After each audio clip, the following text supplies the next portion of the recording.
Hi everyone and welcome to our IG Live. I'm just waiting for our guest, Dr. Kimani Norrington-Sands. So nice to see you all this afternoon.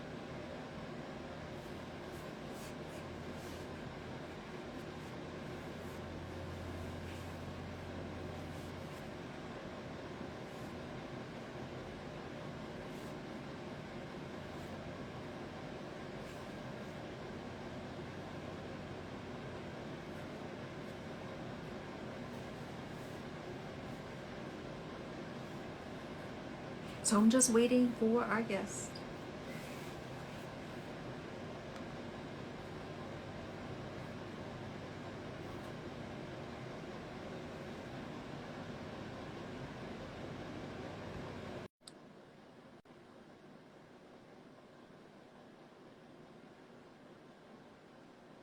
Hi, Jackie. Hi Kimani, nice to see you. Nice to see you as well. I have my iPad, so I'm looking down. Just here. Okay. So it's great to talk with you again. Indeed. Good to talk to you too. All right. So before we get started, so today we're going to talk about Black youth and bullying. So I wanted to hmm give an overview of our guest today, Dr. Kimani Norrington-Sands, also known as Dr. Kimani. She's a licensed clinical psychologist in California, also a Spelman alumna. Um, Dr. Kimani focuses on supporting individual and collective healing so that clients can live a fulfilled life. Dr. Kimani hmm draws upon her own healing journey as well as professional work to provide a range of services and products, including the Manifesting Healing Job Coaching Program for Black women who are interested in developing a plan to leave toxic jobs, and Butterfly Landing, her book that focuses on the healing journey of a Black girl who has experienced sexual abuse, which is available on Amazon. So I am so happy to have such an illustrious guest today joining us today, Dr. Kimani. Thank you. Thank you for the invitation. I'm excited about our conversation today. I am as well. So this is the first IG Live of 2022 for Me and What is Black. And when we talked to prepare for for our IG Live, you mentioned the topic of Black youth and bullying as a topic to talk about. And I thought that was hmm so, I thought it was so important. So prior to the discussion, I did some research, and it's interesting, hmm I found an article in the LA Times that really substantiated, some of the information that I'd already been reading about, that a lot of Black parents, during the pandemic made choices to um, do online learning, right? Instead of hmm going back to school. And hmm a particular LA Times article, one of the reasons that some of the parents made that choice was because of bullying, right? And racial bias. Yeah. Yes. Also, there's been an increased number of parents who are actually opting to homeschool, right? They've taken the advantage of the experience during the pandemic and made the choice to homeschool. And again, I think those are some of the issues as well. So I wanted to get into that. So we'll just get into the conversation. So just so that we're on hmm a level playing field, can you define for us what bullying is so we have a context for our discussion? Yeah. Yes. So before I get started, I just want to just also be very transparent with the audience that, as I'm talking about bullying, it's not only from the perspective of a licensed clinical psychologist in terms of what I've done with work, with supporting kids who've been bullied and things like that in families, but I'm also speaking from the perspective of a family who has experienced bullying, in terms of our child and the impact it's had on our family. So it has a personal, professional kind of overlap there, right? So bullying is any type of negative behavior that's unwanted and it continues on, even though it's clear that that behavior is negative and unwanted. So it can come in different ways in terms of physical, verbal, emotional. It could even be, as we're seeing a lot more now, cyberbullying. So as we were growing up, Jackie, unfortunately, we didn't have social media. So now with social media, everything is being broadcasted, and you have the additional issue of that public shaming that happens with cyberbullying. So thank you for letting our audience know, but also to sharing your experiences. I think I'm a pediatrician as well. I tell a lot of people I'm a pediatrician, right? So and I definitely understand this idea of bullying, right? Again, personally, right, as well as being a mom, having my kids having experiences with bullying, and having family members who have children who have bullying. But I think what we don't really understand is, how pervasive Mm-hmm. bullying is. Yeah. And some data, there's some data that talks about Black youth and bullying and victimization of bullying. And I was wondering if you could talk a little bit more about the prevalence of bullying in the Black community. Yes, yes. So research shows that Black youth we have higher rates in terms of being the bully, being the one that's the target of the bullying, and being the bystander. And so many times people will say, oh, that's because there's something wrong with Black kids. And I always say, no, there's a reason why people bully. We always hear about hurt people hurt people. So we know in terms of for us as Black people, what we go through living in this environment, which is often hostile towards Black people. But just think about what it's like for Black youth who maybe are not in a space to be able to process all these things are happening to me. Why are these happening to me? Why is this my social reality? Why are negative things happening to other people who look like me, right? And so what may happen is that there may be an internalization of those negative messages about Black people. And when that's internalized, you view yourself negatively, and then you project that out onto other people who look like you. So again, it's more in terms of understanding what are the social factors that are impacting the reality of Black youth and the issue of hurt people hurt people. So how do we take a step back and say, okay, this behavior is happening. Why is it happening? Why do we have these higher rates? And we also know in our community that there's this historical sense of snitches get stitches, right? So, you can't tell other people about what has happened to you because of issues of discrimination in terms of what happens when Black people, are targeted by law enforcement or, higher rates of being wrongly convicted and all these different things. That has a role in terms of us seeing and speaking out against negative behaviors, particularly if they're done by us. Understand. But it's interesting you brought up, three different perspectives, right, in regards to bullying. I think we talk a lot when we talk about bullying, we talk about the victim, right, the person who the bullying is being inflicted on, right? But you bring up two other perspectives. The bullied, the person that's doing the bullying and the bystander. And I think some really important points about those children or young adults, right, that are bullying, right, there is an issue with that, right? And I think, Absolutely. And the importance of not only addressing the needs of the child that has been bullied, but the needs of both those that are doing the bullying and the bystander. I wonder if you could talk a little bit more about that. What are the approaches or the things that we need to think about for even the bystanders or like someone who's watching it and then also the perpetrating the bullying? Absolutely. So, we do hear a lot more in terms of the target of the bullying, in terms of, high rates of depression, anxiety, school refusal, coming up with somatic complaints in terms of my stomach hurts, I can't go to school, my head hurts, I can't go to school, right? Also academic challenges. So in the media, we hear a lot more about that, right? And we also hear things about this kid was bullied and then they died by suicide, right? Like it's like an automatic type of correlation. But we know, and the research shows that suicide is not due to one single event. It's a very complex event that many of us, we can't look on the outside and say, oh, it's because of all these different factors. But it's important for us to recognize that we need to look at suicide within a context and not just say, oh, because that kid was bullied, right? Because if we just say that, then it's like, oh, well, there's something wrong with that kid. But we don't look at what is the whole context in terms of how are Black kids seen, how are they treated, and then how might they respond to that situation, right? So the kids who are bullying, I'm really concerned about those kids too, like, because those kids are concerning because they are really hurting to the extent that it's oozing out and they're projecting it out on other people, right? So kids who are happy and who are well adjusted, those are not the kids who bully, right?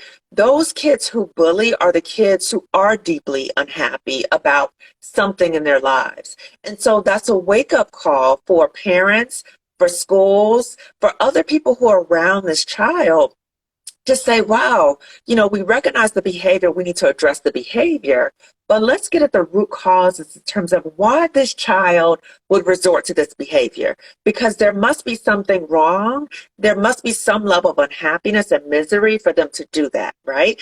And I want to be very clear too that when we think about those who bully, research shows there's negative outcomes for them. So they have higher rates of depression, higher rates of alcohol and other substance use, higher rates of other criminal behaviors as an adult, and they have higher rates of becoming abusive when they're an adult in terms of their romantic relationships and towards their own children.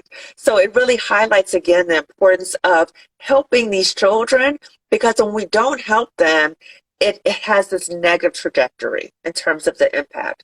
And then the bystanders, it impacts them in that sense of depression, anxiety, guilt, that I didn't speak up, that sense of fear, is this going to happen to me? And also substance use. So it's just across the board, it has a negative impact, and it really emphasizes that bullying is a social problem. It's a social problem, so it needs a social solution, and not just like a one-off, like, oh, we had an anti-bullying prevention assembly, or, oh, well, October's anti-bullying prevention month. This needs to be ongoing conversations, ongoing actions, because again, it's a social problem. Again, so I love how you really laid out, right, that there's an impact on, for all children involved, right? Those children who are impacted directly, those that are doing the bullying, right, and those that are watching, right? Because I think you speak to the fact that as a bystander, right, there's a sense of helplessness, right, for that child that might view someone else, right, and they're like, okay, what do I do? Right. They're afraid, they're cowering because if there might be retribution because of the person that did the bullying, but not really understanding that, when people intervene or the opportunity to intervene. So I want to talk about that a little bit more, right? Because I think a lot of times when we think about where bullying occurs, right, or where we're hearing about the bullying, school seems to be the context, right? It could be on the ground, but typically in school, right, we're hearing about bullying. Yes. Talked about how there's opportunities, right, well, put it this way, there's impact on everyone. So therefore, I'm hearing that there's opportunities, right, for us to intervene and really think about how we address each of those perspectives, each of those children, right, that are experiencing. And I was wondering if you could talk a little bit more about if there are different approaches for each of those scenarios, or similar approaches to dealing with bullying. Yeah. Well, when we think about bullying, as I said, it's a social problem. So it's kind of like an all hands on deck type of a situation. So it's not just in terms of students, in terms of, what type of things can we raise awareness about students, but also there needs to be policies that are followed up on in schools in terms of there's a zero tolerance, this is how we address conflict, and if there's an issue of bullying or you're concerned about being bullied, what are some avenues that maybe kids can seek support without having that fear of retribution, without having that fear that they're going to be seen as a snitch, right? Are there some confidential ways that they can report bullying, right? So that's the one thing. The other thing is that it needs to be an understanding amongst parents too. So parents need to be brought into this from the beginning, in terms of their child's school career, in terms of this is school culture. This is what we model in our school in terms of being respectful towards everyone. And the parents need to be brought on board in terms of what is bullying look like, what are some signs that your child may be bullying, maybe a target of bullying, or maybe a bystander, and really give parents tips about how to address it, and let parents know that if someone comes to them and says, your child is bullying, right? It does not do your child any benefit to say, oh, they were just joking, they were just, they just play around like that. That is not helping your child. It's important to really look at, wow, why might my child be doing that? And how do I get my child some support? Because clearly my child, there's something going on with my child, right? So not only student awareness, parent awareness, but school culture. So as I mentioned before, it needs to be incorporated within the school fabric, right? So there's some research that talks about having tiered approaches in terms of anti-bullying. So the universal approach is in terms of everybody in the school learns about respectful behaviors, right? The whole school culture models that. There's a policy in place about respectful behaviors, and there's accountability when you don't follow those things, right? So the overall. And then you have the more targeted approach in terms of those kids who may be at risk for bullying or those kids who may be at risk for the target of bullying, having separate interventions for them in terms of addressing those behaviors. And then you have the highest tier, which is the more intensive. So those kids who either have bullied, who have been the target of bullying, or who are bystanders, separately, right? What individual approaches can we have to support them?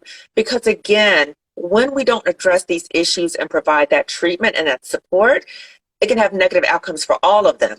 Okay, so when we think about school in particular, because a lot of bullying does happen at school, that the school needs to be accountable and responsible for ensuring safety at the school. Okay, because bullying entails a degree in which you feel unsafe in your environment and you're not able to thrive in ways that you normally would, you know, academically, socially, in any capacity at school.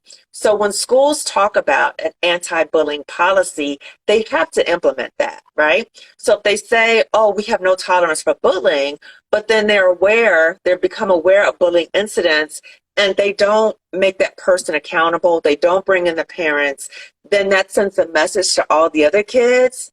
That doesn't really mean anything, right? So they have to really protect the students, and the other students are watching. You know, they're looking to see what happens to kids who bully. Oh, nothing really happens. So that lets the bullies know we can just keep doing this. It can run rampant. And it lets the kids who've been targeted for bullying, this is not a safe space for me and no one will protect me. And the bystanders, it leaves them kind of like out there. I don't know what to do. I'm just going to just kind of ride along because I don't want to then become a target of bullying. Yeah, I think you did a great job of really breaking that down. And some things that I've gotten from that, that great response was, one, parents need to be involved, right, in Mm-hmm. this discussion, and that you have to take it seriously, right? Whether Yeah, it's no matter who's involved, right? Because again, if yeah, it's not taken seriously, if parents aren't involved, then the child feels, sort of, they're just left out there on their own, right? Uh, right. which I think which is really the issue, right? When we this our children not feeling safe, our children not feeling heard or seen, Yes, really yes. that does have an impact on them. Yes. And if you think about again what it's like to be a Black child in this society, it reinforces that sense that you don't matter, you're not important. And so we have to think about how are we helping our children counter those negative social messages when they are in bullying situations and we do nothing about it. It feeds right into you really don't matter, and other Black people who look like you don't matter anyway, and you can just keep continuing that behavior. And we don't want to continue that type of negative patterns of behavior. It doesn't benefit our community. So it's interesting. So, as a pediatrician, right, if a family comes to me and, it gets disclosed that, a child has been either a victim of bullying or, Hmm. feels uncomfortable because they may have witnessed bullying, we, Hmm. we talk with the family, we talk with the child Hmm. to find out, what's going on. Um, Hmm. but I think a lot of it really does come down to how we counsel parents, right, to get Yeah. involved and engage with the bullying. And and I think you gave some great pointers that as pediatricians we also give. And I think if it gets to the point where there's some kind of dysfunction, right, either at home or school or in extracurricular activities that the child is experiencing, then the Hmm. next level is there's usually a referral to a mental health provider, Hmm. right, to kind of to give a little bit more assistance for helping the student, or even the school system, right? How do we broker or coordinate something between a parent and the school? And I just wanted to talk Hmm. a little bit more about that. how to help parents? So it's a kind of an umbrella question. So one, Mm-hmm. in terms of your advice for parents, right? One, to kind of, what are the signs, right? What are some things they can look out for that their child Mm-hmm. might be experiencing bullying, right? And then Mm-hmm. two, resources and helping to sort of navigate any kind of interventions or any kind of referrals that they might need to help. Got it. Got it. Right. So first, I want to say that language is very important. And, when we talk about bullying, I'm very mindful of not saying victim of bullying, right? Because many times what happens is that kids feel like I don't want to be seen if there's something wrong with me, right? Because they start thinking victim, victim, right? So I use the terminology of target of bullying. And so that will be something that I would definitely talk to the parents in the school about, right? So in terms of the language that you're using to describe the behavior. The other thing is in terms of the signs that a parent might see in terms of a child who's a target of bullying might be, again, they might seem very sad. And it might be like a change from how they normally respond, right? Because we're looking at a change in baseline behavior. So maybe kids who are normally very, excited and, enthusiastic, optimistic, we might see, a change in their behavior. So they're pessimistic, right? They're not looking forward to things. They feel helpless, hopeless, right? So that's the one thing. The other thing is that you might see them become very anxious. So anxious in the sense about school in general, like I don't want to go to school, or around particular people. So maybe people who might remind them of the kids who have been bullying them or the kid who bullied them, that level of anxiety. And the anxiety may look like, I don't want to go to school, or it may look like, I'm sick, right? Like you're sick every day, like, so having that feeling of like, I just don't want to go to school. I just don't feel comfortable there. So the anxiety, and also maybe withdrawal from the family or from other friends, right? So that social withdrawal. You might see changes in appetite. Their sleeping patterns might change. So again, and their grades may drop because they may have less investment in school, and their whole mind frame about school mindset may totally change, right? So you might have a situation where a kid maybe liked school, right? Maybe liked learning, but they now have associated negative behavior with school, and so their grades may drop. So those are some of the things you might see for the kids who are targeted. The kids who are the bullies, right? You might see them engaging in other unkind behavior towards others. Depression for them may look a little anger as opposed to depression. And we know many times that the depression is usually underneath the anger, but particularly for boys, it's more socially acceptable to express anger and aggression as opposed to depression. So you might see more aggressive types of behaviors. But again, if you take a deeper look at what is this about, what is going on in this child's life in terms of why they may respond that way, then that might give you some insight, right? And with those kids who bully, it's important to think about therapy, that it's not just individual therapy, but it's family therapy, because there's clearly something going on with the individual, but it's impacting, or they get support in the family, right? So either the family is condoning the behavior, the family is modeling that behavior in terms of their interactions with their own child or their interactions with other people, right?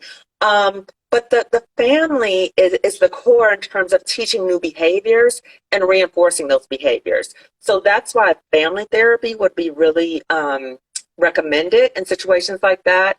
And then for the bystanders, they may have similar types of symptoms in terms of the anxiety, depression, avoidance of school, because it's very anxiety provoking for them to go to school and see these situations and feel a sense of powerlessness that they can't do anything about it.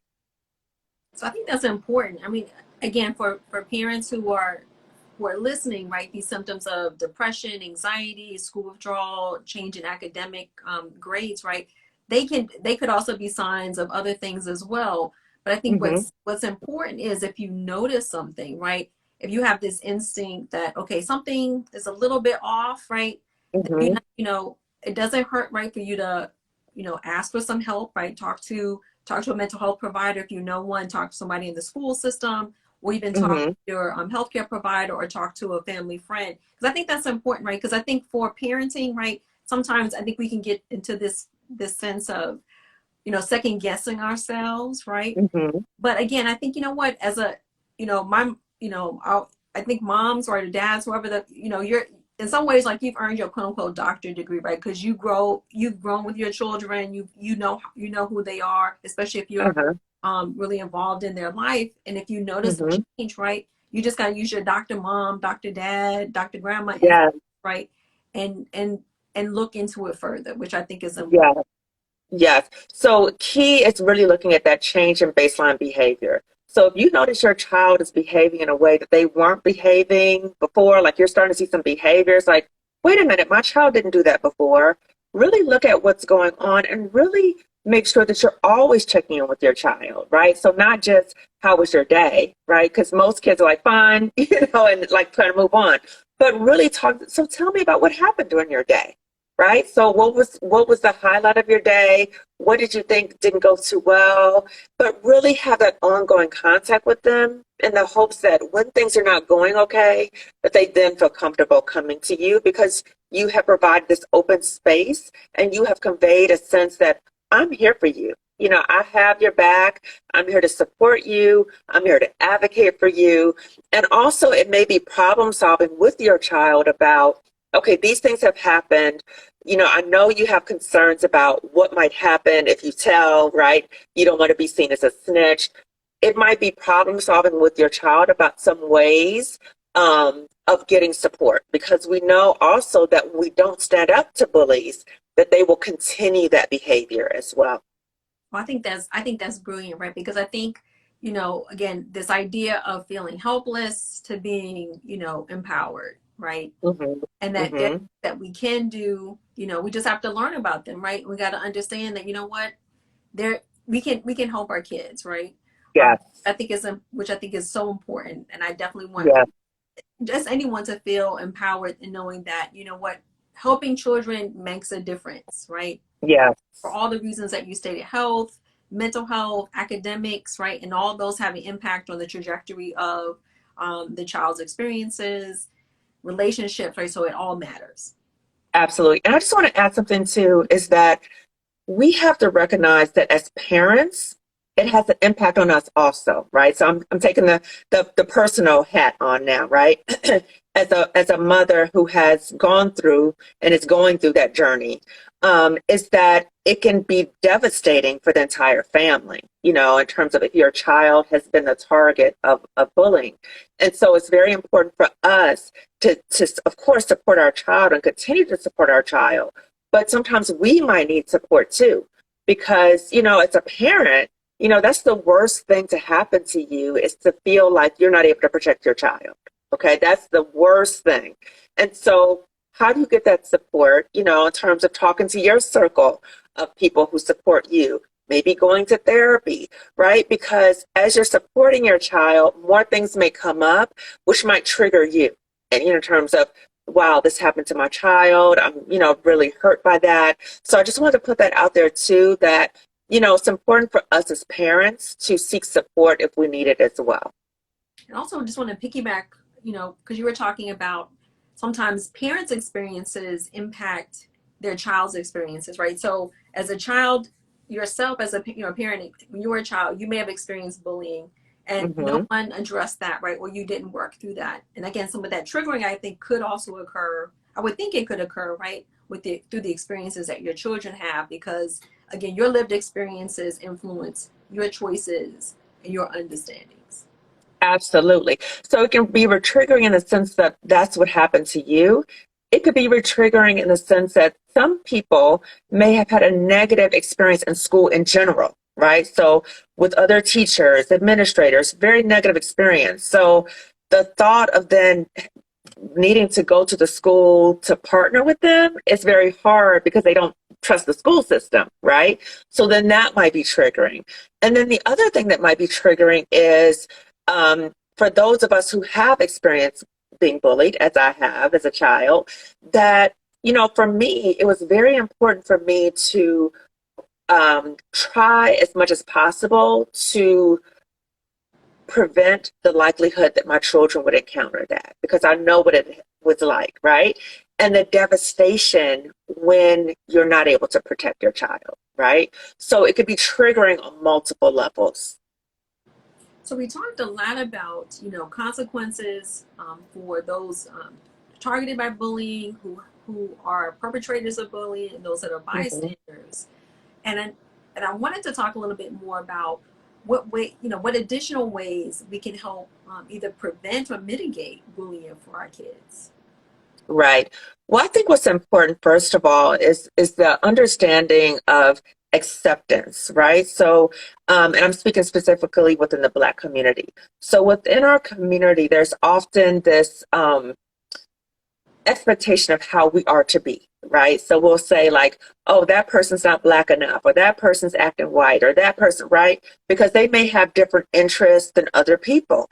And so we have to be more accepting in terms of, you know, accepting individual differences, number one, right? Number two, in what ways do we learn to resolve conflict, right? So we know that in social media, music, there's so many negative representations of how to deal with conflict for Black youth. We have to be mindful of all these influences. And if we're going to say don't do that, we have to teach them replacement behaviors, right? So what are some more appropriate ways to address conflict, right? And then how do we model that behavior? So how do we model it in our homes, and how do we model it in the schools? You know, I've seen so many times in the schools where we'll say, you know, you need to respect others and things like that, right? But the teachers don't get along. The teachers and administration don't get along, right? So the kids can pick up on that behavior. So many times the kids are seeing bullying behavior at the school site amongst the adults. And again, that sets a tone for what's happening in the school culture. And just think about too, kids are really good at picking up on hypocrisy, right? Mm-hmm. So if you say, oh, you know, our school culture advocates this and blah, blah, blah, right? But the kids either see bullying going on with no consequence to the kids, right? Or they see adults treating each other negatively. So that could be teachers, administrators, and even parents treating each other negatively, right? So then that sets a tone for what's happening. So we have to be mindful of what is the image that we are portraying? Is it consistent with what we're saying? Oh, I think this is amazing. Now, for parents, are there any suggested resources for them? Like any things that you think that might be helpful for them if they want to learn more, or they're having to deal with this with their own children and their own family? Yeah. So I would definitely recommend, you know, there's a wealth of information on the internet in terms of like, what is bullying? You know, just like what we talked about today, what is bullying? What are the signs and symptoms? And I think it was very helpful for like schools to be able to kind of consolidate that information and not only talk about this is our anti-bullying policy, you know, like, you know, you kind of go over that at the beginning of the year and it's like nobody really talks about it again. But how is that weaved throughout the school year? So, you know, parents really advocating for, you know, their kids at school, you know, and how are you partnering with schools in terms of supporting this type of ongoing work, right? So the other thing is, if you have suspicion that your child may be the target of bullying, you need to notify school administration immediately, okay? So all schools have an anti-bullying policy, but you have to make sure that it's being implemented, okay? Because they could say one thing, but then if you ask for, okay, so what was the recourse? What happened as a result of these things, right? Because sometimes schools will say something and there's no real follow-up. There's no real investigation. There's no real ways that students are held accountable. So being follow-up in that regard. And as I mentioned before, You know, in terms of therapy, parents might need their own therapist to process this, and your child may need therapy, right? So it may be individual therapy, family therapy. And we know within our community, we know that there's a lot of stigma about mental health treatment. But we have to really break out of that and say, you know what, if we're hurting, we need help, because we don't want these issues of trauma, these unresolved issues of trauma, to have a negative ongoing long-term impact on our children. And one last resource I wanted to say is that, you know, if you feel that the school was negligent and not protecting your child, not following through with policies, you know, there's an option to take legal recourse as well, right? So in terms of holding schools accountable, because just think about when you do that, you're not only protecting your child and sending a message to your child, you know, that we're standing up against, you know, as Dr. Martin Luther King said, injustice, right? But the hope is that you are also preventing any other kids from having that same type of trauma. I think that's so important. I think, you know, really, really great takeaways, right? And so again, to leave parents empowered. And again, I think another great resource as well, you know, to help coordinate, I think, you know, parents reaching out to their healthcare providers.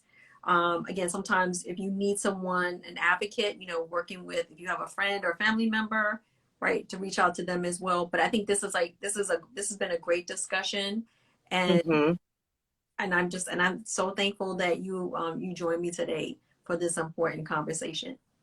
Well, I'm thankful that you provided a platform for it, because I think many times in our community, we don't talk about bullying, right? Even though we know it goes on, but we have to be very aware of how pervasive it is and the negative impact it can have on a range of our children, right? So it can be very devastating, and also to give voice that, you know, if you've gone through this experience, that it can be very harmful, right? And so that there is help available. You know, as you mentioned before, Jackie, you can go to your healthcare provider. There's resource directories in terms of how to find different therapists. Even if you want to find a Black therapist, you can specifically ask that when you're with your healthcare provider, with your insurance carrier. On research directories, you can find the specific therapist that you're looking for. Just be persistent, and please do not think that that your child is young, they'll bounce back, it won't impact them. No, unresolved trauma can have a significant impact on them in terms of not only their academic functioning, but their ongoing social functioning and their thoughts about themselves. So it's very important to get that treatment. Oh, thank you so much, Kimani. Dr. Kimani, it was great to talk with you today. Great to talk to you too. Thank you, Jackie. All right, have a great rest of the day. You too. And thank you all for joining us. Thank you.